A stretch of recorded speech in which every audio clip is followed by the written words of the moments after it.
Piazzi को पल पल करूं करूं।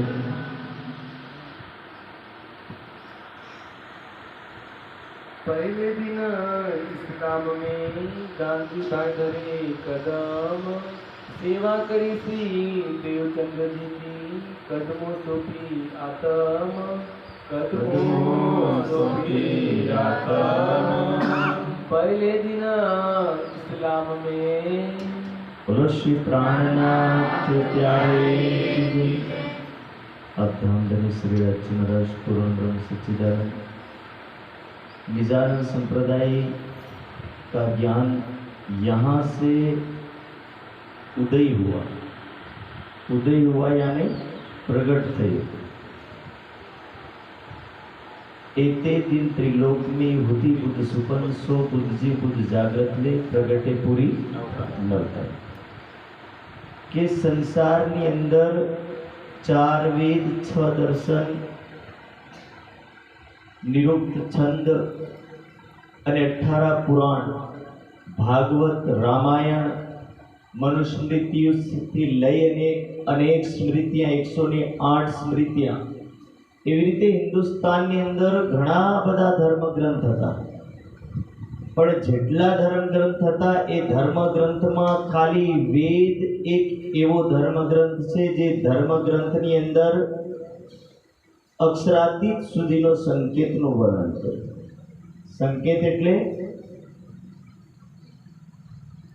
જેમ કે પાકી ખબર નહીં।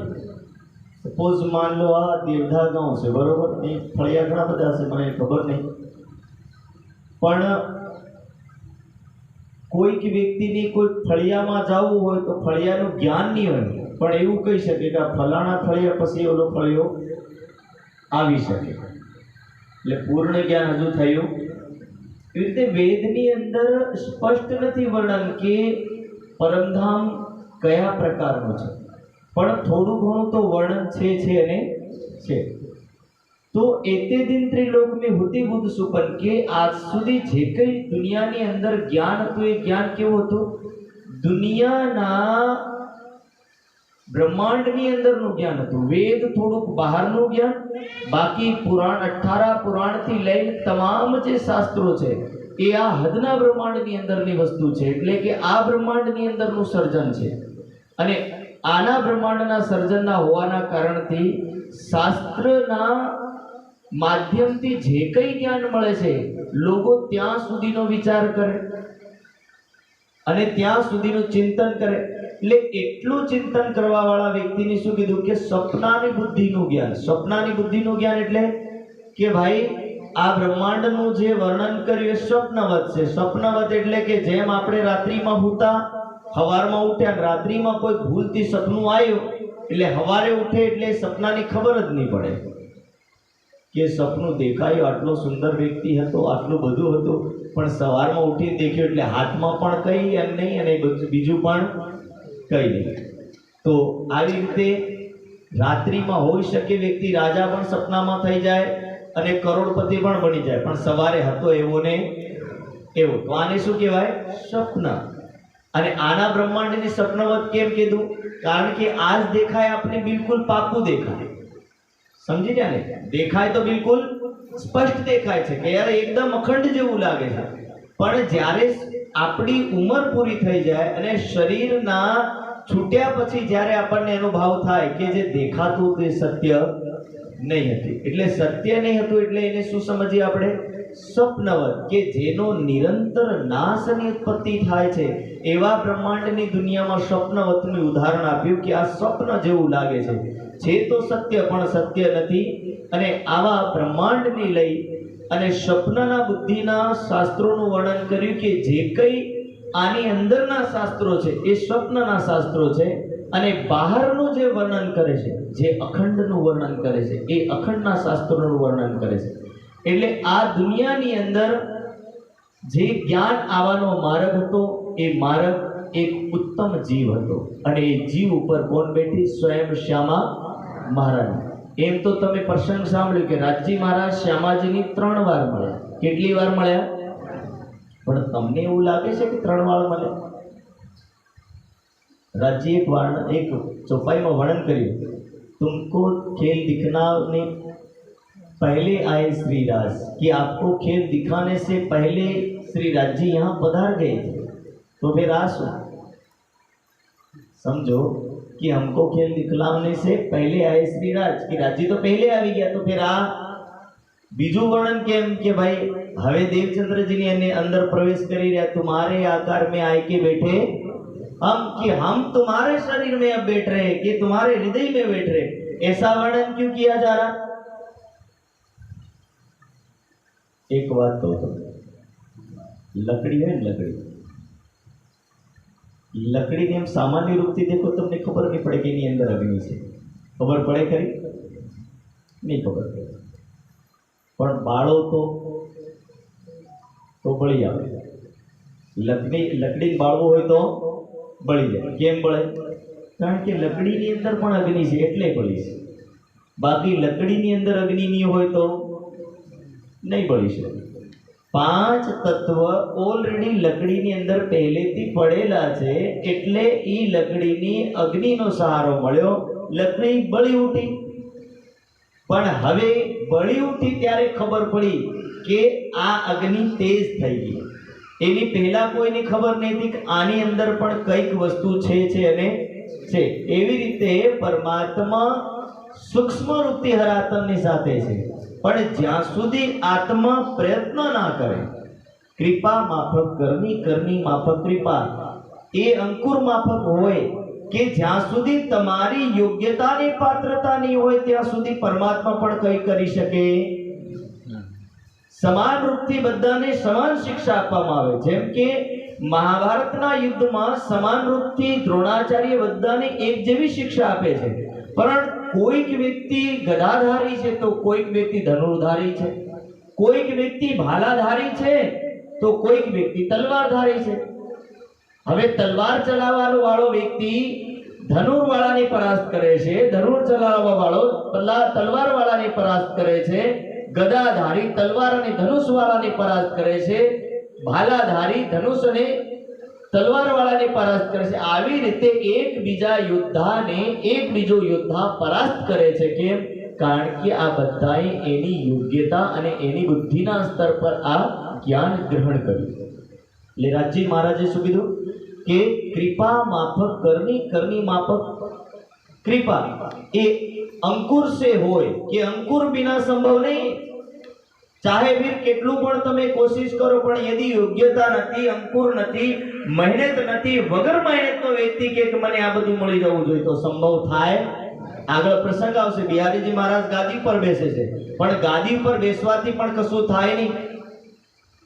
જ્યાં સુધી માણસની યોગ્યતા ના હોય ત્યાં સુધી રાજજી ગાદી પર બેસવાથી પણ કોઈ જ્ઞાન આપવાના નથી.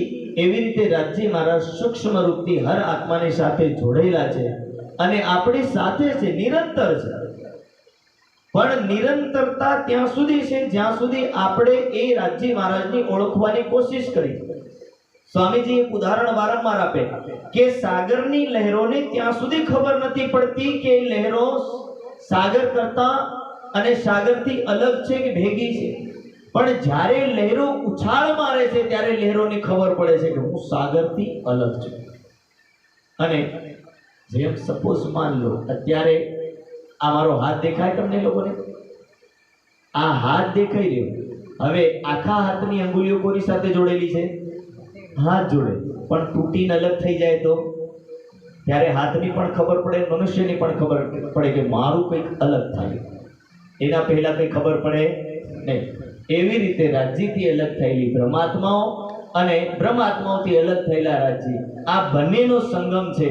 અને બંનેના સંગમમાં રાજ્ય કહે છે કે આ દુનિયાની અંદર આ પહેલો પ્રસંગ છે કે પહેલી આત્માને પકડી એની આત્માને જાગૃત કરીને કહ્યું કે હું એકલો નથી અને તમે પણ એકલા નથી.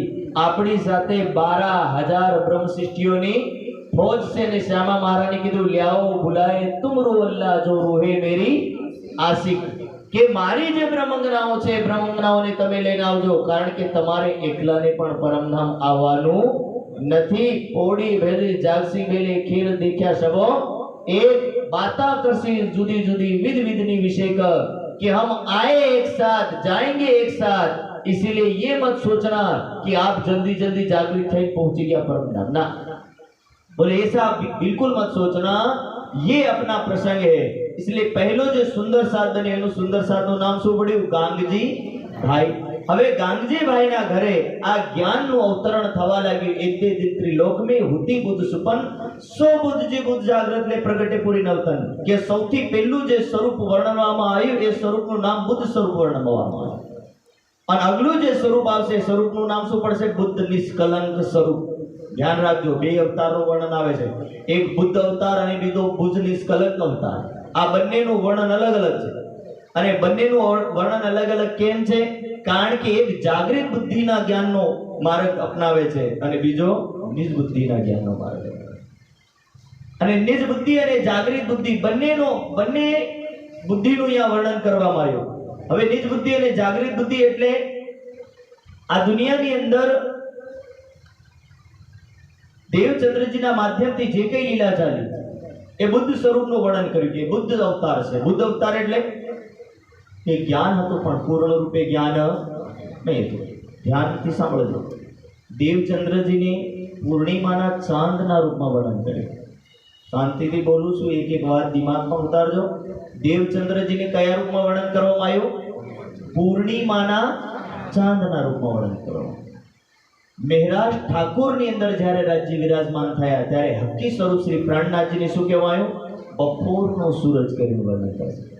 ભલે તમે રાત્રિના ચંદ્રમાને જુઓ, પૂર્ણિમાનો ચંદ્રમા એટલે આખી રાત્રિ અંજવાળું, આખી રાત્રિ અંજવાળું, પણ થોડુંક તો અંધારા જેવું રે અને પણ જો બપોરનો સૂર્ય ઉગ્યો હોય તો કેવું લાગે? હાઇડ્રોજન જલાવો, ગમે તે બાળો, પણ લાઈટ પણ એની સામે ફીકું પડે, કારણ કે એનો તાપ બરાબર ન હોય, એનો પ્રકાશ બરાબર ન હોય। એટલે આ બે રૂપો અલગ અલગ વર્ણન કર્યા, એક બુદ્ધ અવતાર અને બીજો બુદ્ધ નિષ્કલંક અવતાર। કે બુદ્ધ અવતારમાં શું કે જ્ઞાન આવશે, પણ જ્ઞાન આવશે પણ એ જ્ઞાન પૂર્ણ રૂપથી પ્રકાશિત થાય, પૂર્ણ રૂપથી પહેચાન કોઈની નહીં થઈ શકે। એટલે કીધું કે 313 આત્માઓ જાગૃત થઈ, એમાં કોઈ શક નહીં, પણ એ જાગૃત થયા સદગુરુ મહારાજના અંતર્ધ્યાન પછી પાછા હતા ને એવા થયા, એમાં કોઈ અંતર નથી। પણ જ્યારે આ લીલા પૂર્ણ થઈ, જ્યારે હકે સ્વરૂપના સાથે જોડાયા, શ્રી પ્રાણનાથજીના બીજા સ્વરૂપની સાથે જોડાયા, ત્યારે બોલે જે સુંદર સાથ જોડાયા ઈ જોડાયા 5000 ને જમાત સાથે ગઈ, પણ એક પણ ભૂલે ચૂક્યો ભટક્યો। જાગણી અભિયાનના આ 5મા દિવસની લીલા એટલે બપોરના સૂરજની લીલા થાય છે। એટલે કે બુદ્ધ નિષ્કલંક સ્વરૂપ અને બુદ્ધ સ્વરૂપમાં બંનેમાં અલગ અલગ અંતર છે। એટલું ધ્યાન રાખવાનું કે ભાઈ કયો અવતાર અને કયો અવતાર નથી। એટલે આ અવતારોના વર્ણનની અંદર 24 અવતારોનું જ્યારે વર્ણન કરવામાં આવે ત્યારે બુદ્ધ અવતાર અને બુદ્ધ નિષ્કલંક અવતાર દોનો અવતારોનું વર્ણન લાસ્ટમાં કરવામાં આવે કે ભાઈ આ કળિયુગની અંદર એ અવતારો જાહેર થશે। હવે આ પ્રસંગને લઈ અને પહેલા સુંદર સાથ ગાંધીભાઈ બને છે। સેવા કરી શ્રી દેવચંદ્રજી કી દિલમાં ભાવ છે અને ભાવના કારણથી ગાંધીભાઈએ અંદરના સ્વરૂપની ઓળખ કરી છે। બહારનું કોઈ રૂપ દેખ્યું નથી, અંદરના સ્વરૂપની ઓળખ કરી કે આ રૂપની અંદર સ્વયં પરબ્રહ્મ વિરાજમાન છે એવું દિલમાં ભાવ લઈ અને કદમો લાગી અને ભાવનાપૂર્વક સેવામાં લાગી જાય છે। કહો તિનકા કબીલા, કહો તિનકા કબીલા। હવે ગાંધીભાઈના પરિવારમાં લોકો કોણ કોણ છે એનું વર્ણન આવે છે કે ભાઈ કેટલા લોકો છે? દાખિલ હોય નિજધામ એટલે કે નિજાનંદ સંપ્રદાયની અંદર કેટલા લોકો સુંદર સાથ બન્યા? પહેલો ભાઈ ગાંધીભાઈ અને બીજા કોણ કોણ સુંદર સાથ બન્યા? માતા ગાંધીભાઈ કી, ગાંધીભાઈની માતાનું નામ શું છે? ગંગાબાઈ નામ। પુત્ર આયો, પુત્રની સાથે માતાએ પણ તારતમ લીધું। એવું કેમ કે બેટો ભગત બને હાથે હાથે માતા, પિતા, પત્ની, પુત્રી, પુત્ર આ બધા એક હાથે ભગત બની જાય। આ થોડું સિટીમાં અલગ સિસ્ટમ છે। એક ઘરમાં 3 મંદિરો છે, 4 મંદિરો, પિતાનું મંદિર અલગ, માતાનું મંદિર અલગ, પત્નીનું મંદિર અલગ અને પતિનું મંદિર અલગ। હવે સિસ્ટમ નવી નીકળે. અત્યારે આપણી બાજુ શું પૂછવામાં આવે, જમીન કેટલી છે? તો આપણે લોકો શું કે 1 એકડ 2 એકડ, ઘર કેવું છે, નળિયાવાળું, પતરાવાળું, ધાબુ ભરાવેલું. એટલે લોકો ડિસાઈડ કરે કે ભાઈ આને પતરાવાળા નાલવી છે કે પછી ધાબાવાળા નાલવી છે કે નળિયાવાળા નાલવી છે. જેમ જેમ છોકરીનું ડિસાઈડ કરવાનું વર્ણન.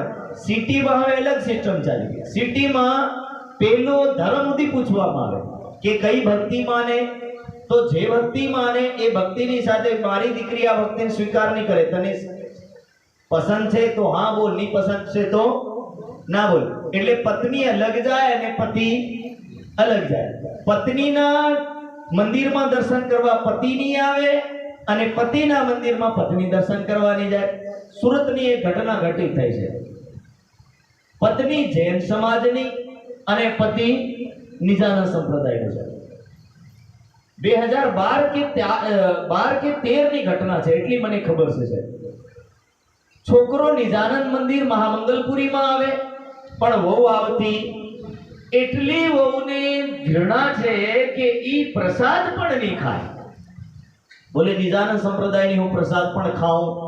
એટલે એક ઘરમાં 2 મંદિર, એક જૈનનું અને બીજું નિજાનંદીનું. એટલે આ ધર્મના નામથી પણ છોકરાઓ અલગ થાય.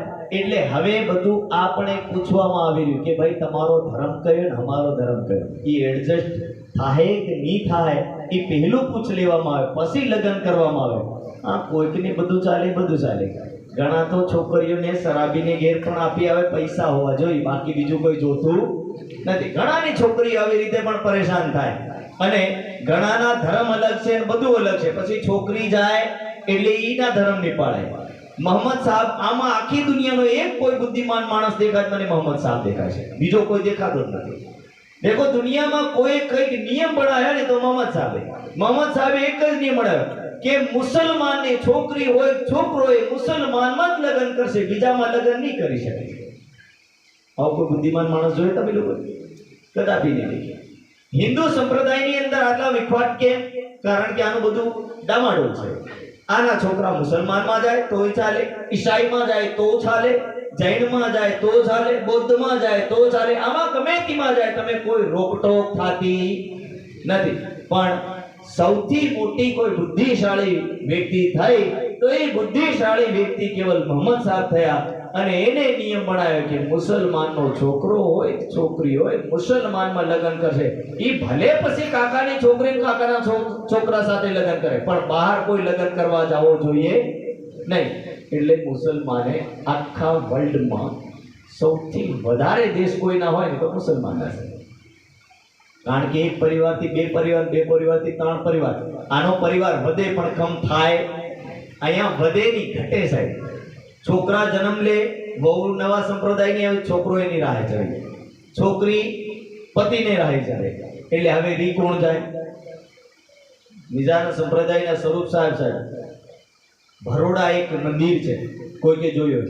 ક્યાં સ્વરૂપ સાહેબ મોકલાવવામાં આવ્યા, ચિઠ્ઠીઓ લખીને આવે કે મારો બાપુ પ્રણામી હતો એટલે હું આ સ્વરૂપ સાહેબની રિટર્ન કરું છું, કારણ કે એમના છોકરા નિજાનંદી છે. સમજવા જેવી વાત છે કે આ પ્રસંગ કેમ બને? કારણ કે નિજાનંદ સંપ્રદાયની અંદર કોઈ નિયમ કાનૂન કાયદો નથી. એટલે છોકરાઓ અલગ, છોકરીઓ અલગ અને જાય અલગ. પછી માતા પિતા કે મારું છોકરું સુધરતું નથી, કેમ સુધરે? તમે કર્યું હું આવું કે જે સુધરી ના આવે? એને બિચારાને જે ટાઈમમાં, જે સમયની અંદર જે ધર્મની રાહ પર લાવવા જેવું હતું તે ટાઈમમાં તો તમે એને અલગ કરી દીધું. છોકરાઓને તારતમ બોલતા નહીં આવડે, ભોગ લગાડતા નહીં આવડે, આરતી કરતા નહીં આવડે, પિતા બિચારો પરેશાન થઈ જાય. ઘણા છોકરાઓ ઘરમાં પીન પડી રહેતો પણ પિતાને એને સહન કરવું પડે. પણ આ પ્રસંગ નિજાના સંપ્રદાયનો પહેલો પરિવાર, માતા પણ સુંદર સાથ બને છે. અને गांधी भाई ने सोचा कि मैं अकेला तारतम क्यों लूं? पत्नी को भी दिलवाया, माता को भी दिलवाया और बेटा बेटी को भी दिलवाया, श्री देवचंद्र जी की सेवा। और साथ में अपनी पत्नी को बोला कि जो भी हो लेकिन ये मेरे सदगुरु हैं, इनकी सेवा में कोई कमी नहीं होनी चाहिए। पूछ करे उनसे। अब उनकी पत्नी, उनकी माता प्रेम पूर्वक सदगुरु महाराज की सेवा में लग जाती हैं। श्री देवचंद्र जी के अमल में अब धीरे धीरे સત્સંગ પ્રવચન થવા લાગ્યો, થોડા થોડા લોકો આવવા લાગ્યા, સાંભળે છે, આવે છે ને બેસે છે. सात को सुकुआंग ધીરે ધીરે સુંદર સાતને જ્યાં જ્યાં ખબર પડી ત્યાંથી લોકો આ લાઈનમાં જોડાવા લાગ્યા. गांधी भाई सेवी ગામજીભાઈ સેવી. આ ગામજીભાઈ એવો ધીર પુરુષ છે ને, મને એવું લાગે કે નિજાનંદ સંપ્રદાયમાં એક વિરલો પુરુષ આ છે. ભાઈ જ્યારથી નિજાનંદ સંપ્રદાયની શરૂઆત થઈ ત્યારથી આ માણસે કોઈ દિવસ હાર નહીં માની. જેટલા સુંદર સાથ આવે, એક તો સદગુરુ મહારાજની રહેવા માટે જગ્યા આપી, જગ્યા તો આપી પણ જેટલા આવે એટલાનો નાસ્તો, ખાવાનું, પીવાનું કોણ કરે? ગામજીભાઈ. હવે વર્ણન એક એક ચોપાઈની ધ્યાનથી સાંભળો તો તમને કદાચ સાંભળવાનો અવસર મળશે. એ શું કઈ રીતની સેવા કરે છે? उत्सव रसोई तीन શું કે છે? ઉત્સવ રસોઈની કે રોજિંદા રોજના દિવસમાં ઉત્સવની જેમ કાર્યક્રમને કરે છે. એવું નહીં કે આપણે શ્રાવણના 15 દિવસ કે મહિનો બીતક કરીને છૂટા થઈ ગયા. દેવચંદ્રજીના પરિવારમાં અને ગાંગજીભાઈના પરિવારમાં 12 માસ પ્રવચન ચાલે છે. એક પણ એવો દિવસ ખાલી જાતો નથી. અને એ તમામ સેવા જે કોઈ કરવા વાળો પુરુષ એનું નામ ગામજીભાઈ. અને આ ગામજીભાઈનું આવું પણ એક ઉદાહરણ છે કે જ્યારે પત્ની તંગ થઈ ગઈ ને, એ સ્વાભાવિક, ઘરના બધા રૂપિયા કમ થવા લાગે એટલે ઘરવાળી થોડીક તો બોલે ને બોલે. સાહેબ, પત્નીને એવું થવા લાગ્યું કે હરોજ તમે આ ધર્મમાં રૂપિયા ખર્ચી મારું ઘર કંગાલ કરી નાખ્યું. એટલે બંનેમાં લડાઈ થઈ એટલે ગામજીભાઈની ઘરવાળી ઘર એના માયકે જતી રહી. એટલે ગામજીભાઈ પાછા વળી લેવા પણ નહીં ગયા. તમે વિચાર કરો કે પાછા વળી લેવા નહીં ગયા. આ મહેરાજ ઠાકુર અને ગામજીભાઈ આ જીવનના નિજાનંદ સંપ્રદાયના બે પુરુષ છે, જે પુરુષોએ ધર્મ પત્નીઓને પણ છોડી દીધી અને એક નિજાનંદ સંપ્રદાયના સિદ્ધાંતો પર ટકી રહ્યા અને એ સિદ્ધાંતોનું પાલન કર્યું. તો એ ગામજીભાઈ નિરંતર આ સેવામાં લાગેલા રહે છે. कोई नया जो आवी કોઈ નયા સાથી જો આવી, કોઈ નવો સુંદર સાથ આવે તો દેવચંદ્રજી મહારાજ એટલા ખુશ થાય કે આજે એક નવા સુંદર સાથનું આગમન થયું છે. दिल में साथ आवन का और दिल में साथ आवन का कि सुंदर साथ आने का जो खुशी है, वो खुशी उनकी निरंतर बढ़ती जाती है. और धीरे धीरे અહીંયા પ્રસંગ પણ આગળ વધતા જાય છે અને પ્રસંગોની અનુસાર હવે અહીંયા પ્રસંગ નવો અહીંયા આવશે. तो श्री धाम से आए अब कहने लगे कि भाई हम सब सुंदर साथ परम धाम से आए हैं. तो यह मेहनत नित्याने चर्चा होते नित्याने चर्चा होते, रात दिन वही चर्चा, और चर्चा की अर्चा भी होती है और वही रोजिंदा જે ઘટનાઓ થાય છે પણ ધીરે ધીરે કારણ કારજ બનતું જાય છે અને એક પરિવાર બીજો જોડાય છે, જે પરિવાર લોહાણા ક્ષત્રિયના નામથી ઓળખાતો પરિવાર છે. એવું કહેવામાં આવે કે રાજા જયચંદના રાજ્યમાં રાજા જયચંદે વિચાર્યું કે મારે હવન કરાવવું છે અને હવન કરાવવા માટે રાજા જયચંદ બ્રાહ્મણોને હવન કરવા માટે નિમંત્રિત કરે છે, પણ બ્રાહ્મણો ના પાડે કે રાજા અમે તમારા દરબારમાં હવન કરીએ નહીં. તો રાજા જયચંદે વિચાર કર્યું કે એ જે રાજપૂત કુળના લોકો છે એ પણ ગુરુકુળથી ભણેલા છે, એમને પણ હવન કરતા તો આવડતું જ હોય, તો કે તમે આવીને હવન કર દો. પણ તે સમયમાં બ્રાહ્મણોએ ના પાડ્યું અને સાથે સાથે રાજપૂતોએ પણ ના પાડ્યું. રાજપૂતે એટલે ના પાડ્યું કે ભાઈ જેનું કામ જે છે એ કરે, બીજાને એ કાર્ય કરવું જોઈએ નહીં. બ્રાહ્મણોનું કામ હવન કરવું, આ તો એ બ્રાહ્મણ કરે, અમારે નથી કરવું. અને એમ કરી અને રાજપૂતે ના પાડ્યું. રાજા જયચંદ એનાથી દુખી થયા અને આ કનોજ રાજ્યના એ રાજાએ આ પરિવારને રાજસ્થાનથી કાઢી મૂક્યા અને રાજસ્થાનથી કાઢી મૂકવાના કારણથી મહેરાજ ઠાકુર લોહાના ક્ષત્રિય એટલા માટે કહેવાયા કે જે કનોજ રાજ્યના રાજપૂતો હતા એ રાજપૂતો ગુજરાતમાં આવીને વસાવટ કરવા લાગ્યા અને વસાવટ કર્યો ત્યારે આ લોકોએ એક નવું રાજ્ય ઊભું કર્યું અને નવા રાજ્યમાં આ રાજસ્થાનના રાજપૂતો બહુ શક્તિશાળી રાજપૂતો હોવાના કારણથી આ રાજ્યને લોહાના રાજ્યના નામથી ઓળખવામાં આવતું હતું અને એના કારણથી એમનું ક્ષત્રિય હોવા છતાં એમનું નામ પડી ગયું લોહાના ક્ષત્રિય. અને લોહાના ક્ષત્રિય એટલે કે એવા શક્તિશાળી જે રાજા છે અને આવા શક્તિશાળી પરિવારના જે કોઈ લોકો છે રાજ પરિવાર છે તો લોહાના ક્ષત્રિય છે અને આ લોહાના પરિવારના નામથી ઓળખાવામાં પણ આવે છે. આમ ઠાકોર પરિવારના નામથી પણ ઓળખાય છે, બંને તરફથી ઓળખાય છે. અને આવી રીતે મેરાજ ઠાકુરના પરિવારનો સંબંધ ગામજીભાઈના પરિવાર સાથે જોડાયેલો છે. ગામજીભાઈની વહુનું નામ છે અજબાઈ અને અજબાઈનો સંબંધ કોની સાથે જોડાયેલો છે? મેઘભાઈ સાથે, જે ગોવર્ધનભાઈ અરે મેરાજ ઠાકુરની ભાભી લાગે. એટલે મેઘભાઈના પરિવારમાં જઈ અને અજબાઈ શું કહે કે ફોઈ સાંભળો, અમારા પરિવારની અંદર એક સદગુરુ મહારાજ છે જેનું નામ દેવચંદ્રજી છે અને બોલે નિરંતર ચર્ચા કરે છે, નવી નવી કોઈક ની કઈ એવી લીલાઓ થાય છે કે જે લીલા આજ સુધી મેં કોઈ વાર જોવી નથી. એટલે મેઘભાઈ વિચાર કરવા લાગી, હોઈ શકે એવા સાધુ સંતો ઘણા બધી ચર્ચાઓ થાય, અમારે એમાં કઈ લેવું દેવું. પણ અજબાઈ 2-3 દિવસમાં ફોઈના ઘરે પધારી જાય, કારણ કે ફોઈ એની ભત્રીજીનું ઘર નજીક નજીક પડે, લગન નજીક નજીક થાય એટલે અજબાઈનું આવા જવાનું થાય અને મેઘબાઈનું ઘર નજીક. એટલે આ વાતો રોજિંદા પરિવારમાં થવા લાગી. ત્યારે રાજનીત દેવે દીદાર કે સ્વયં રાજ્ય મહારાજ જ્યારે દર્શન આપે. આ હકીકત ઘટના છે સાહેબ. આડિકા લીલાનો પ્રસંગ શરૂઆતમાં થાય અને આડિકા લીલા અને ચમત્કારી લીલામાં થોડો અંતર છે. આડિકા લીલા એટલે જેવું છે એવું દેખાડવું, ચમત્કારીમાં જેવું છે એવું નહીં દેખાડવામાં આવે, ભલે એને ફેરવીને ગમે તેવું દેખાડવામાં આવે. અને જેવું છે એવું આ દુનિયાની અંદર એના બદલામાં બીજું કોઈ ઉદાહરણ ના આપવામાં આવે. એટલે જેવી લીલા છે એવી લીલાનો પણ ત્યાં વર્ણન કરવામાં આવે અને સાથે સાથે કઈ ચમત્કારી લીલાઓ પણ થાય છે.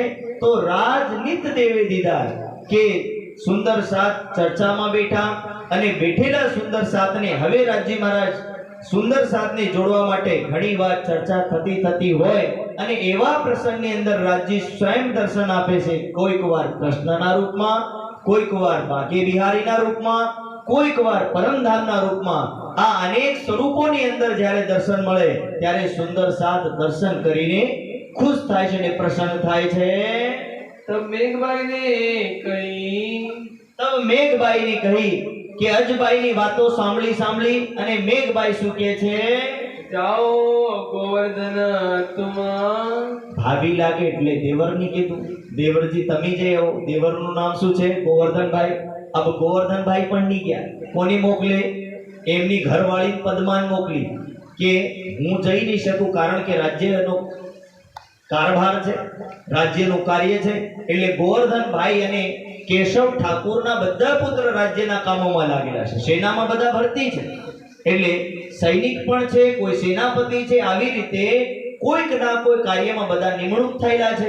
એટલા માટે પત્નીની મોકલે છે પદ્માને, અને પદ્માબેન જઈ અને સત્સંગ સાંભળે છે. તબ ગોવર્ધન ગયે. અને પદ્માબેન પાછી આવીને કહે છે કે જે અજબાઈ કહે છે બિલકુલ સત્ય છે અને ત્યાં અનેક પ્રકારની લીલાઓ થાય છે. ચુગલી ખાઈ કોતવાલ સો. હવે પ્રસંગ આગળ વધતા આ પ્રસંગનો એક એવો પ્રસંગ આવે કે રોજિંદા ગોવર્ધનભાઈ હવે જવા લાગે છે અને એક દિવસ એવો પ્રસંગ ઘટિત થયો કે કોઈકથી નહીં રેવાયું છે અને ગાંગજીભાઈથી જે માણસ પરેશાનો હશે એ લોકોએ ફરિયાદ કરી દીધી. કોને? રાજ દરબારમાં. અને રાજ દરબારમાં એ ફરિયાદ કરી કે ગાંગજીભાઈના ઘરે સ્ત્રી અને પુરુષ રાત્રિમાં બેસે છે. મહારાજ એકવાર જઈને જોજો, કઈ રાત્રિમાં સ્ત્રી અને પુરુષ ભેગા થાય એ પુરુષ રાજ્યની લૂંટવા માટેનું કોઈ ષડયંત્ર ના કરી રહ્યા હોય. એટલે રાજાનો દિમાગ ફર્યો એટલે રાજાએ વિચાર કર્યો કે આ લોકોને આપણે અલગ કરવા પડશે, એટલે બે કોતવાળને મોકલ્યા. કોતવાળ એટલે આજના સમયમાં પોલીસવાળા. એ બે પોલીસવાળાને મોકલ્યા અને બંને પોલીસવાળા આયા અને આવતા આવતા એ જે ફરિયાદી વ્યક્તિ હતો એને કીધું, દેખો પેલો જે દીપક બળે ને, દીવો બળે, એ દીવો જ્યાં બળે ત્યાં આ બધા બેસે છે. હવે દીવો બળતા જોઈ અને બંને કોતવાળ એના દીવાની પાછળ પાછળ ચાલવા લાગ્યા. આ દીવો આખી રાત દોડાવે છે પણ કોઈની ઈ ખબર નહીં પડે કે આ દીવો જાય કઈ. પ્રસંગ દેખો જરા. एक फिरा कुएं पर, એક ભાઈ આખી રાત કૂવાની ગોળ ગોળ ફરતો રહ્યો પણ ઈ ખબર નહીં પડી કે દીવો હજુ દૂર કેટલો છે. આખી રાત ફર્યો 8-9 કલાક સુધી પણ મારો વાલો દેવચંદ્રજી કે ગાંગજીભાઈના ઘર સુધી પહોંચી શક્યો નહીં. અને એક ક્યાં જઈ નીકળે છે? तुझा बार कोसका, तुझा 12 कोस दूरी ઉપર. 12 કોસ એટલે એથી 2-2 કિલોમીટર પણ ગણે ને તો 24 કિલોમીટર દૂર જઈને એ નીકળ્યો, ધરોલમાં જઈને નીકળ્યો. पूछा पनिहारी को, પૂછા પનિહારી કો કે પાણી વાળી બાઈ પાણી ભરતી કુવામાં. એ બાઈને જઈને પૂછ્યું કે બેન આ કયું રાજ્ય છે? તો રાજ્યનું નામ શું કહેવામાં આવ્યું? सर मोह बड़ी जी का, भाई ये जो राज्य है मोहबड़ जी का गांव है और मोहबड़ जी के गांव में बोले आप पधार गए हो पर ध्यान રાખજો તમારો ડ્રેસ બોલે જામનગરના રાજ્યનો છે. જો ભૂલથી અહીં પકડી ગયા તો તમને કારાગારમાં નાખવામાં આવે, જેલમાં નાખવામાં આવે, એટલે જલ્દીથી પાછા જતા રહો. આને એટલો ગુસ્સો ચડ્યો કે ખબર નહીં કયો માનવી હતો જે ફરિયાદ કરી દેતી પણ હું કે 12 કોસ 24 કિલોમીટર દૂર નીકળ્યો અને પેલો કૂવાવાળો કે જો ભૂલથી લેટી પડ્યો હોય તો રાત્રિમાં કૂવામાં ડૂબીને મરી જાતો, મને કોઈ બચાવવા આવે નહીં. આ બંને ગુસ્સા થઈને પાછા વળ્યા અને રાજાને કે રાજા મહારાજ જો ઈ ફરિયાદી મળી જાય નહીં તો એને તલવાર મારીને હમણાં મારી નાખું. કે આવો છૂટો આદમી તો અમને ખબર જ નહીં પડી કે રાત્રિમાં દીવો બતાવે પણ એ દીવો હાથમાં જ નહીં આવ્યો. જેમ કે ને રાત તમે ગરમીના ટાઈમમાં દેખજો, જેમ જેમ રસ્તા પર ગાડી ચાલે ને તો દૂરથી પાણી જેવી વરાળની ઉકળતી જેવું કંઈક દેખાય પણ નજીક જાય એટલે કઈ વરાળ નહીં દેખાય, કશું દેખાય પણ પાછું દૂર એવું ને એવું દેખાય. એવી રીતે આ દીવાની ઘટના. अब इनको यही नहीं पता है कि जाको राखे साइया मार सके ना कोई, बालवी वाका कर ना सके जो जग वेरी हो. કે જે પરમાત્માની રાહ પર ચાલે હોય એ વ્યક્તિના જીવનની અંદર કોઈ દિવસ બાધક નહીં બને.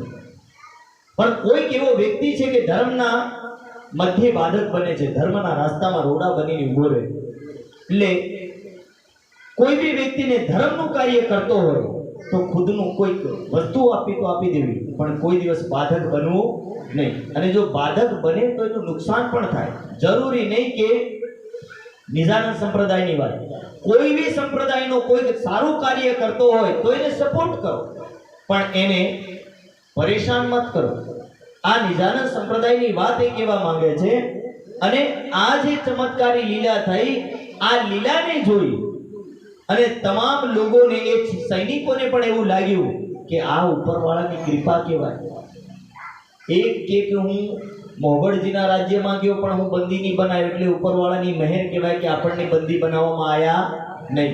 કૂવાવાળો કહેવા લાગ્યો કે ઉપરવાળાની એટલી મહેર તો અવશ્ય છે કે આખી રાત કૂવાની સાઈડમાં ફર્યો, મન દેખાયું નહીં કે નજીકમાં કૂવો છે પણ હું કૂવામાં પડ્યો નહીં એટલે ઉપરવાળાની કૃપા વગર આ કાર્ય સંભવ થઈ શકે નહીં.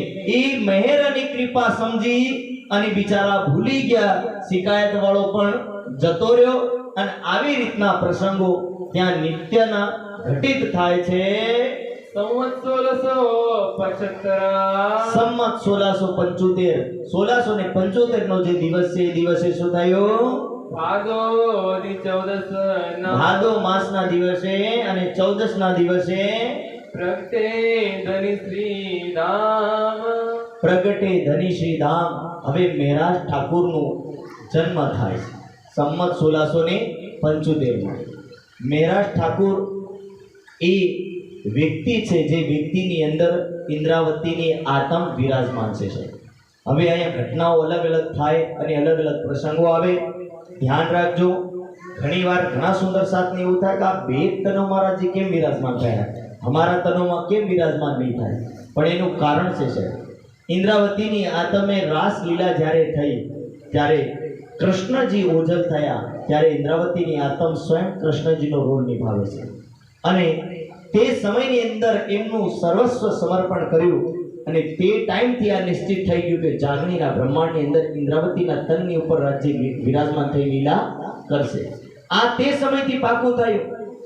જે સખીઓના રૂપમાં જે નાટક કરી એ સ્ત્રીના તનમાં આવી અને જે અકાસુર અને બકાસુરના નામથી કે જે રાક્ષસોની રૂપની લીલા કરી નાટક ભજવ્યું એ સખીઓ મુસલમાનના તનોમાં આવી અને જે સામાન્ય રૂપથી ગોપ ગોપા બની અને લીલા કરી એ સામાન્ય રૂપથી આપણા જેવા આવ્યા. બોલો શ્રી પ્રાણનાથ. એ સમજવા જેવું છે કે સ્ત્રી તનમાં જે આવે વાળી આત્માઓ કોણ? તો કે રાસની અંદર જે સખીઓએ સખીઓના રૂપમાં લીલા કરી એ સ્ત્રી તનમાં આવી એ આત્માઓ. ગોપા અને મિત્ર બનીને જે લોકોએ લીલા કરી એ પુરુષ તનમાં આવ્યા અને જે લોકોએ રાક્ષસ પાત્રો હતા, અગાસુર, બગાસુર, કંસ, આ તમામ જે પાત્રો હતા આના રૂપમાં જે લોકોએ લીલા કરી, યા તો એ મુસલમાન બન્યા યા ફિર એ ઔરંગઝેબ જેવા બાદશાહ બન્યા. પણ ઇनको અલગ અલગ પાત્રતા મળી અને એ પાત્રતાના હિસાબથી यहाँ લીલાનું વર્ણન અલગ અલગ રૂપથી કરવામાં આવ્યું છે. पहले मिलाप गोवर्धन का, बड़े भाई का मिलाप तो पहले हो चुका है. पहले मोटो भाई આવી અને રોજ સત્સંગ સાંભળે, રોજ પ્રવચન સાંભળે, સાંજે જઈને ઘરમાં એ જ વાતો કરે કે સદગુરુ મહારાજ પરમધામની વાતોને વિશેષ રૂપથી વર્ણન કરે. અનેક પ્રકારની વાતો સાંજે માતા સંભળાવે, પિતા સંભળાવે, ભાઈઓ સંભળાવે, બધા સાંભળે પણ અસર કોઈની ન થાય. ઘરમાં સત્સંગ તો બધા સાંભળે પણ અસર કોઈની થતી નથી. આ અસર ગોવર્ધનભાઈની વાતોનો અસર કોની ઉપર પડી રહ્યો? મહેરાજ ઠાકુર ઉપર. મહેરાજ ઠાકુર ઉપર એક જ વાત લાગુ પડી રહી. મહેરાજ ઠાકુર એક એક વાતને ધ્યાનપૂર્વક સાંભળી અને એક દિવસે મહેરાજ ઠાકુરથી નથી રહેવાતું.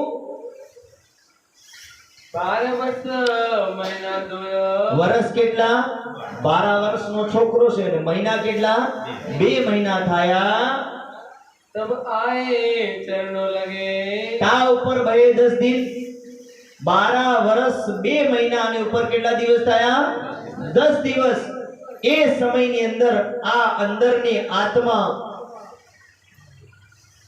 વ્યાકુલ થાય છે પરમાત્માને અને એ જ્ઞાનને સાંભળવા માટે.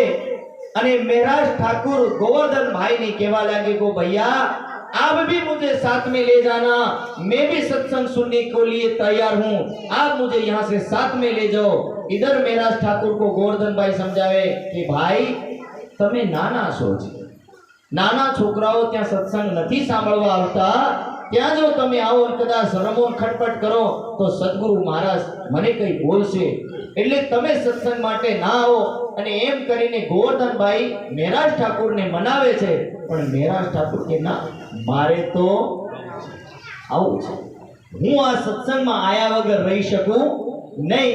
કારણ કે સ્વાભાવિક વસ્તુ છે કે પ્રકાશ હિન્દુસ્તાનીની અંદર આ વર્ણન લખ્યું છે, એ વાણી સુનતે जिनको आवेश ना आया, अंग सो नहीं निहिचे वासना जाको जीव हेलो करू संग. यदि परम धाम ની કોઈ બ્રહ્મ સૃષ્ટિ હશે, આત્મા હશે, એ પરમ ધામ ની બ્રહ્મ અંગનાઓના હૃદયમાં એક પણ શબ્દ ઉતરી જશે તો બોલે એ આત્મા આ જ્ઞાનને સાંભળવા માટે ને આ જ્ઞાનને પ્રાપ્ત કરવા માટે વ્યાકુલ રહેશે અને પરમાત્માને પ્રાપ્ત કરવા માટે એનું સર્વસ્વ સમર્પણ કરી દેશે. આ વાણીના શબ્દો છે ને વાણીના શબ્દોના હિસાબથી આ જે આત્માઓનું વર્ણન મહેરાજ ઠાકુરની અંદર પડેલી આ વિરાજમાન ઇન્દ્રાવતીની આત્મ આ જ્ઞાનના શબ્દોને સાંભળીને સમજી ગઈ કે મારા પ્રાણેશ્વરના શબ્દ છે, મારી આત્માના નાથના શબ્દ છે, મને એ પરમાત્મા બોલાવી રહ્યા છે એવું એમના હૃદયથી એ અવાજ આવે છે. એક આત્મા દેવચંદ્રજીની અંદર વિરાજમાન થઈ તો એ છોકરું 11 વર્ષમાં સવાલ લઈને નીકળી પડ્યું. બીજી આત્મા મહેરાજ ઠાકુરની અંદર વિરાજમાન થઈ તો 12 વર્ષમાં આ પણ નીકળી પડે છે. ભાઈ હાથ છોડી જતા રહે છે, મહેરાજ ઠાકુર રડતા રડતા પાછળ પડે છે. ભાઈ ના પાડે છે, મહેરાજ ઠાકુર દોડતા દોડતા જાય છે. ગોવર્ધન ઠાકુર સભામાં જઈ અને અંદર ઘરમાં બેસી જાય છે. મેરાજ ઠાકુર દરવાજે ઉપર ઊભા રહે છે કે મને હમણાં બોલાવે, મને હમણાં બોલાવે. મેરાજ ઠાકુર રાહ જોવે છે અને ગોવર્ધન ઠાકુર સદગુરુ મહારાજના ચરણોમાં જઈને શું કહે છે, નિવેદન કરે છે. અરજ કરી ગોવર્ધને, અરજ કરી ગોવર્ધનભાઈએ, હે સદગુરુ મહારાજ કે મારો નાનો ભાઈ આજે સત્સંગ સાંભળવા માટે મારી પાછળ દોડતો દોડતો આવ્યો છે. તબ આજ્ઞા દઈ શ્રી દેવચંદ્ર सदगुरु महाराज कहवा लगा कि हे गोवर्धन भाई आप अपने भाई को यहाँ ले आओ. પાલવય વસ્ત આવત कहवा लगा कि જેમ કોરી સિલેટમાં એકડો પાડવો છે ને સરળ છે, પણ લખેલા ચોપડામાં બીજી વાર લખાય, ઈ લખાય બધું ગડબડ થાય. એવી રીતે કે આ કોરા ચોપડાની જેમ છે. એના કોરા હૃદયની અંદર જો જ્ઞાનની ગંગા ઉતરી ગઈ તો આ જો બાળક મહાન બનશે. એટલે તમે એ બાળકને જરા લઈ આવો. ધ્રુવગોચર ભગવાન ઉદાહરણ આપ્યું કે હે ગોવર્ધનભાઈ, ધ્રુવ નામનું એક બાળક છે અને એના પિતાની બે પત્નીઓમાંથી એક પત્ની જે નાની છે, નાની રાણી, રાજા નાની રાણીના પુત્રને ગોદમાં લે છે અને મોટી રાણીના પુત્રને ઠુકરાવી દે છે. હવે ઠુકરાયો એટલે ધ્રુવ પિતાના ખોળામાં બેસવા ગયો અને પિતા કહેવા લાગ્યો કે જા, તું મારા ખોળામાં નહીં બેસી શકે. છોકરું રડતું રડતું માં પાસે આવ્યું અને એની માને કહે છે કે મામા મને પિતાજી ના પાડે છે ખોળામાં બેસાડવા. ત્યારે એની માં કહે છે અરે બેટા, આ તો નાસવાન સિંહાસન છે, તને તો ત્રિલોકી નાથનો નાથ ખોળામાં બેસાડશે. તું એની ખોળામાં બેસ જે આખી દુનિયાનો પાલનહાર વિષ્ણુ ભગવાન છે. હવે આ ધ્રુવના મનમાં આવું લાગ્યું મારે તો ત્રિલોકની નાથના ખોળામાં બેસવું છે.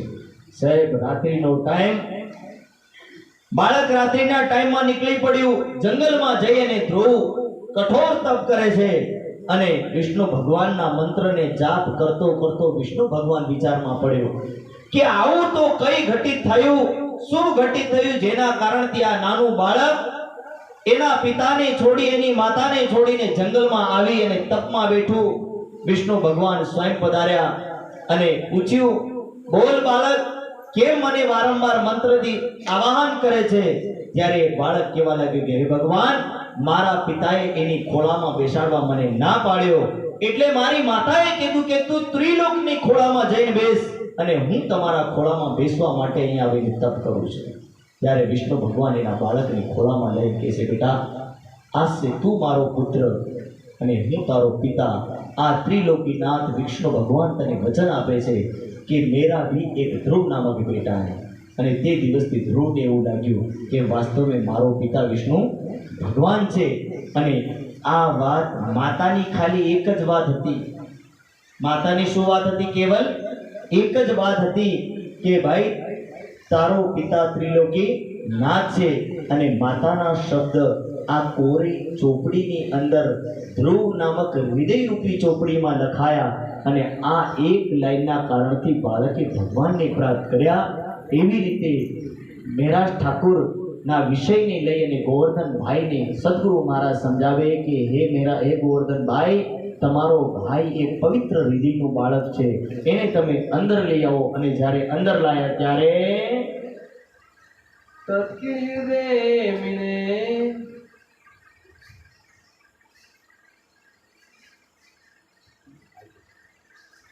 આય કે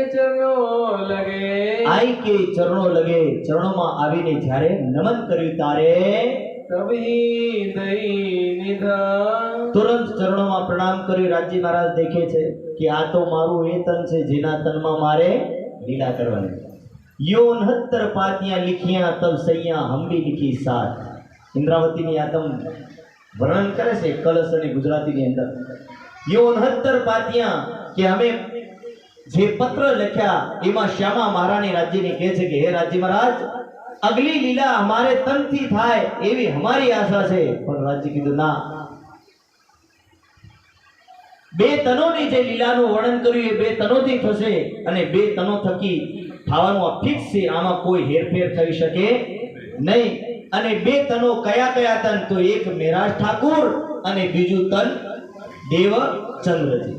तो हवे यो 69 पातियां लिख्या कि जैसे ही चरणों में प्रणाम किया એવું કહેવામાં આવે પત્ર તો બધાએ લખ્યા પણ એ પત્ર જે ખિસ્સામાંથી નીકળ્યા ત્યારે સદગુરુ મહારાજને ખબર પડી કે આ તો અગલી લીલાનું તન છે રાજી મહારાજ હવે અગલા તનમાં બેસે એ તન આ છે મેરા ઠાકુરનું તન છે અને ત્યોહી નહીં દઈ નિધ કે ત્યારે આશીર્વાદના સ્વરૂપમાં પરમધામનું જ્ઞાન એમને આપવામાં આવ્યું आए बेटी जागृत बुद्धि આએ બેઠી જાગૃત બુદ્ધ અને જાગૃત બુદ્ધિનું જ્ઞાન જ્યારે અવતરિત થયું ત્યારે सकुंडल सकुमार ढूंढन की સાકુંડલ અને સાકુમાર ઢૂંઢને કી હવે પાત્ર મળ્યું ખબર છે કે આના તનથી લીલા થવાની એટલે સદગુરુ મહારાજે મેરાજ ઠાકુરની બેસાડી અને જે લીલાનું વર્ણન કર્યું એમાં સાકુંડલ અને साकुमारનું વર્ણન કર્યું કે હે મેરાજ ઠાकुर आने वाले टाइम में आपके तन से ये लीला होगी और जे बे आत्माओं महान छे ए बे आत्माओं को राज परिवार में आवी छे एमा एक साकुंडल અને બીજી સાકુમાર નામની બે આત્માઓ છે અને એ બે રાજ પરિવારમાં આવી છે એવી આત્માઓને તમારે જાગૃત કરવાની છે એવી બધી વાતો કરતા હતા તે ટાઈમની અંદર એક આત્મા પધારે છે कोजी भाई यवन को एक आत्मा આવી જે આત્મા કહેશે સબ્જી લઈ લો એક ટોકરી માથા ઉપર ટોપલું લઈ અને થોડાક સબ્જીના બધા વસ્તુઓ લઈને આવી અને સબ્જી લઈ લો પુકારે ત્યારે દેવચંદ્રજી તે ટાઈમની અંદર એક સુંદર સાધને કહે છે કે એ આત્માને જરા અંદર બોલાવો ત્યારે એક ભાઈ કહે કે સદગુરુ મહારાજ આ તો બાઈ છે તો કે એમાં શું થાય પછી પાછો આવીને કહે છે કે આ તો વિધવા નારી છે તો કે એમાં શું થયું ફેર ત્રીજી વાર આવીને કે આ તો મુસલમાન છે સદગુરુ મહારાજ કહેવા લાગ્યા કે આત્માનો કોઈ ધર્મ હોતો આત્મા તો આત્મા કહેવાય એ પછી વિધવા હોય મુસલમાન હોય લૂલી હોય લંગડી હોય ગમે તેવી હોય પણ આત્મામાં કોઈ ભેદ હોતો નથી આત્મા તો આત્મા કહેવાય એ એની આત્માને બોલાવે અને મેરાજ ઠાકુરને કહે કે આ રઈબાઈની વાસના છે આ પરમધામની વાસના છે અને આ પરમધામની વાસના ત્યારે મેરાજ ઠાकुर पूछवा लगा कि सदगुरु महाराज क्या मुसलमान के अंदर अपनी आत्मा है तो कहने लगे कि निजानंद संप्रदाय नो आ मार्ग बधा माटे एकदम खुलो दरवाજો છે એટલે વાણીમાં શું લખ્યું સુખ શીતલ કરું સંસાર કે દુનિયામાં બધા માટે આ દરવાજો ખુલ્લો છે નથી મુસલમાનનો ધર્મ નથી હિન્દુનો ધર્મ નથી શીખનો ધર્મ નથી ક્રિશ્ચનોનો ધર્મ આ તો કેવલ આત્મા માર્ગીયનો ધર્મ છે આ કેવલ આત્માની રાહ ઉપર ચાલે એવા લોકોનો સંપ્રદાય છે અને આના સંપ્રદાયમાં કોઈ ધર્મ સંપ્રદાય કોઈ આડંબર કોઈ વાડા કોઈ વિવાદ હોતો નથી એવું તમામ માર્ગોનું વર્ણન કરીને સમજાયું અને બતાવ્યું કે આત્મા એ બધા વર્ણોમાં છે બધા ધર્મોમાં છે બધા જાતિઓમાં છે એટલે કોઈ એવું નહીં સમજતા કે કેવલ જાતિ વિશેષમાં આત્માઓ આવે આત્માઓ બધી જાતિઓમાં આવી છે બધા ધર્મોમાં આવી છે અને બધી જગ્યા પધારી છે तिथियों चर्चा सुनते રોજિંદા એ ચર્ચા થાય અને રોજિંદા જ્યારે ચર્ચા થાય ત્યારે मिलके दो भ्रात दोनों भाई મળીને સાંભળવા પધારે છે तो सोमत गांधी से अब धीरे धीरे गांधी भाई और उनके परिवार यहाँ सब लोग सेवा में लगे हैं तब तो एक दिन आए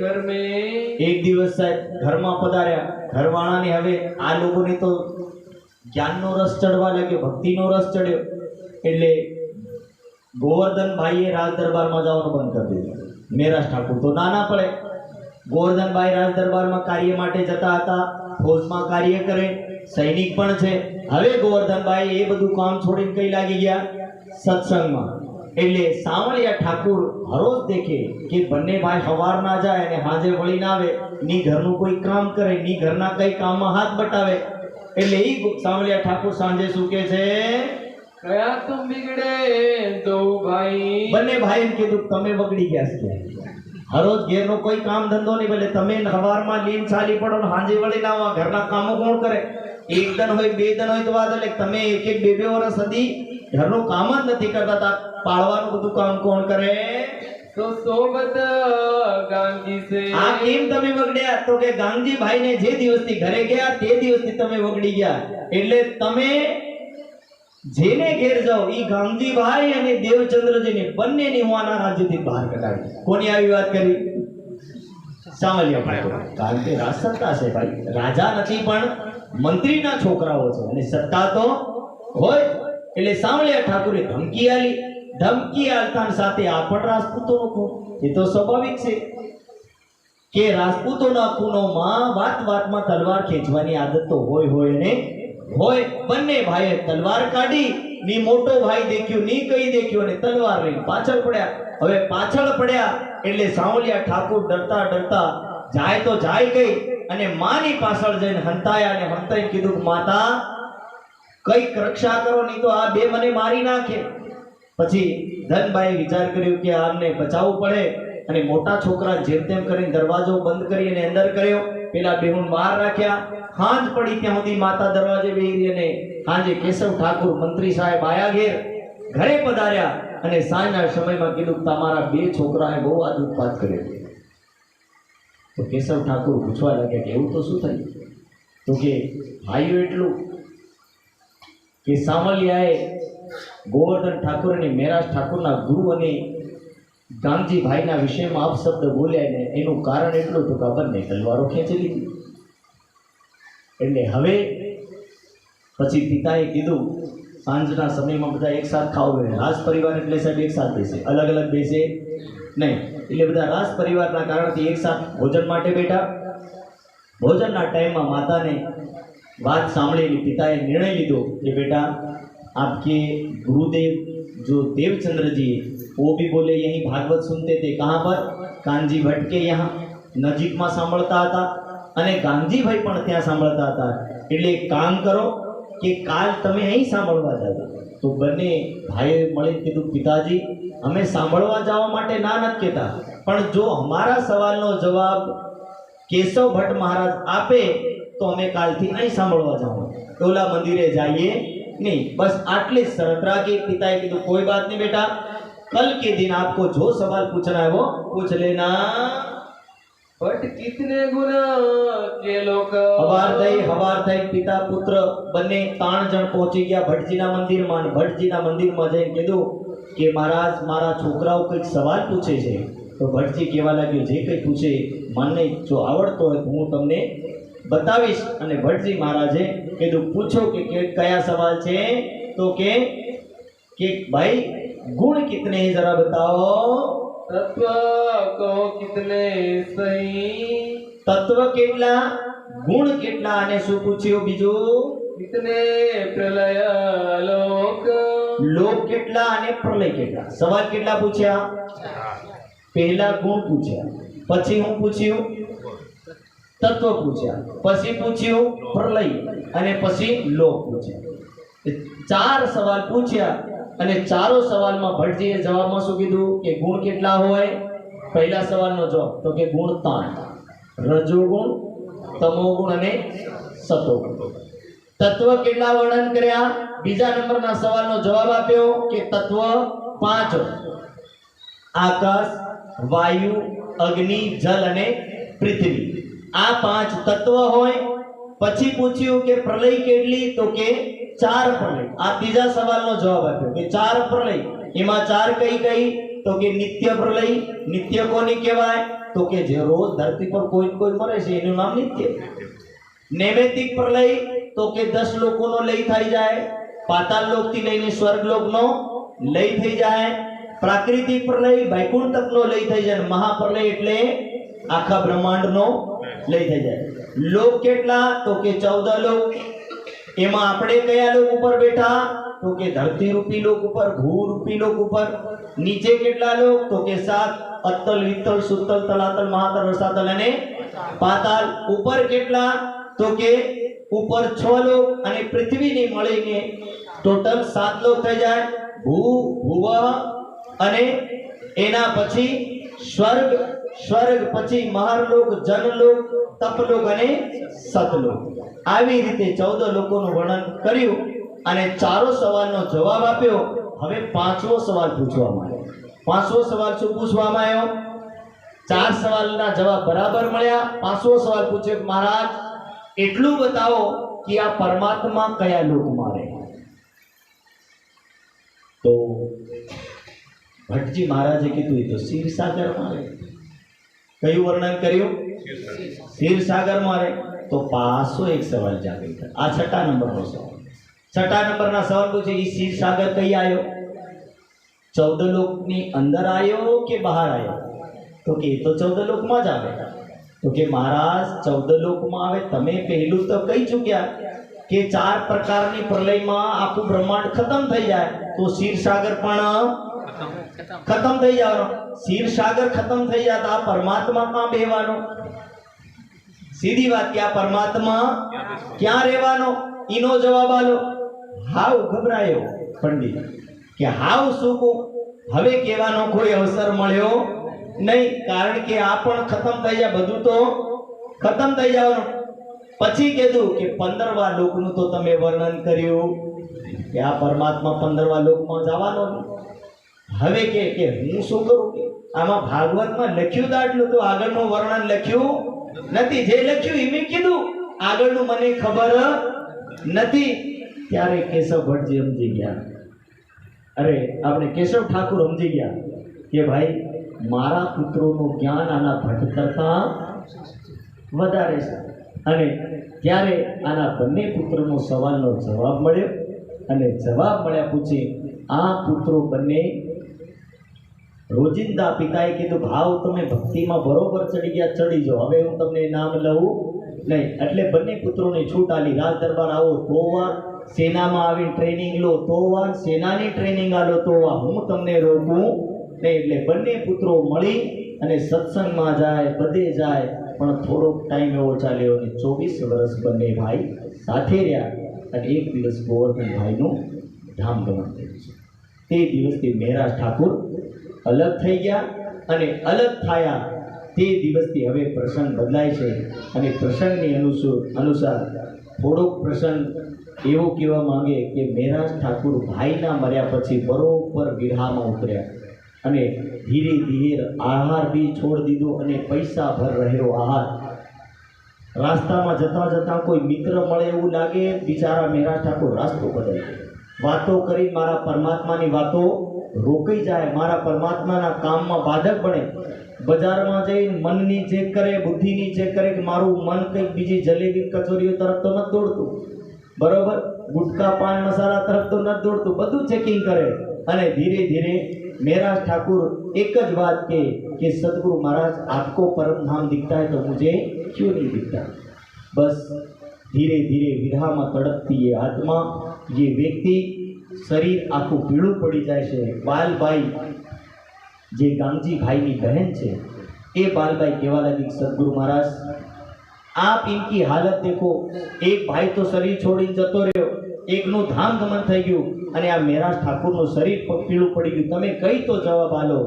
तब उन्होंने कहा कि हे महेराज ठाकुर आपको क्या लगता है। राजी महाराज ने 2 तनों की लीला का वर्णन लिखा है, पहलू तन मारू से बीजू तन तारू से। जे तनथी जे लीला थई रही ए लीला थई रही, एमां बीजा तनथी ए लीला थवानी वर्तमान में तमारो नंबर ज नथी। એટલે મહેરાજ ઠાકુર ને ના પાડે કે રાજ્યનું દર્શન કરો, પણ પરમધામનું દર્શન કરવું થોડું કઠિન છે, અને यदि दर्शन करवू है तो एक ज उपाय है, मने हटावो तमे वो आध्यात्मिक मार्ग से कई एवं सिंहासन नहीं कोई उतारी चढ़ी जवाय। आध्यात्मिक मार्ग एटले ज्यां सुधी बोले मारू शरीर नहीं छूटे अने राज्य तन बदले नहीं, त्यां सुधी बोले आ लीला तमारा तन थी थई शके।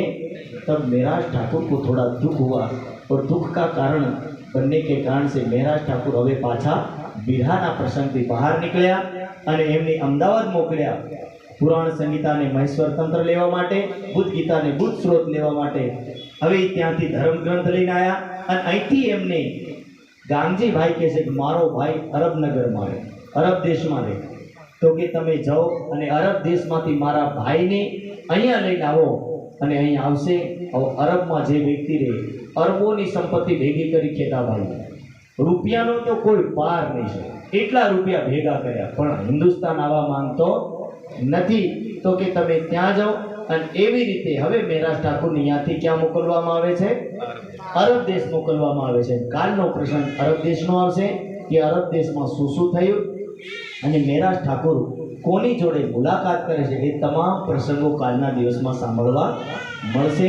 તો આજની વિતક અહીંયા પૂર્ણ કરીએ. બોલો શ્રી પ્રાણનાથ પ્યારે કી જય. મહામત કહે મોમિનો, શ્રી મહામતી કહે મોમિનો, સુનિયો યહ પિતક, સુનિયો યહ પિતક, आगे फिर कहो, आगे फिर कहत हो, जो आज्ञा है हक, जो आज्ञा है हक, जो आज्ञा है हक. बोलो श्री प्राणनाथ प्यारे की जय.